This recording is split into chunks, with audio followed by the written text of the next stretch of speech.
जी छोटे अबू, आप आइए ना,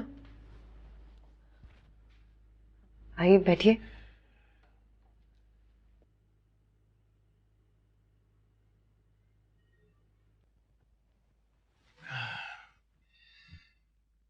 बेटा मैं तुम्हारी अम्मी की खैरियत पूछने आया था। मुलाजमा कह रही थी वो खाना नहीं खा रही, तुम उनका ख्याल रखो। गुस्से में है अभी अम्मी, दुखी हैं। वक्त के साथ साथ ठीक हो जाएंगे।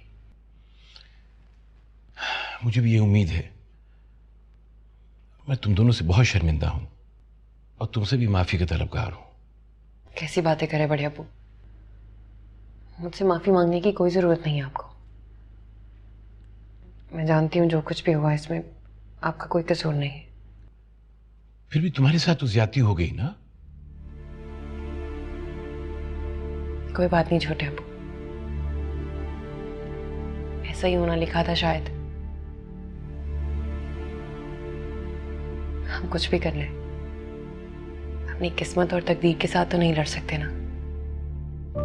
जीती रहो बेटा, अपनी अम्मा को भी समझाओ वरना उनकी तबीयत खामखा खराब हो जाएगी।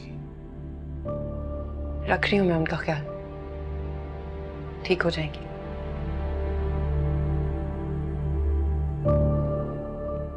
चलो मैं चलता हूं, जीती रहो। Good night. इश्क ही दर्द, इश्क दवा,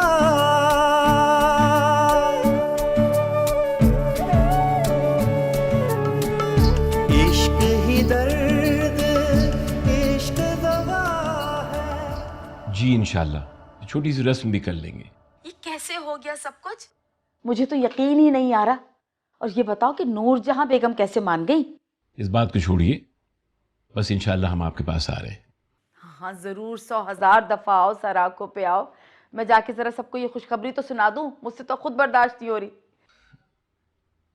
ओके, खुदा हाफिज। अच्छा खुदा हाफिज, खुदा हाफिज, जीते रहो।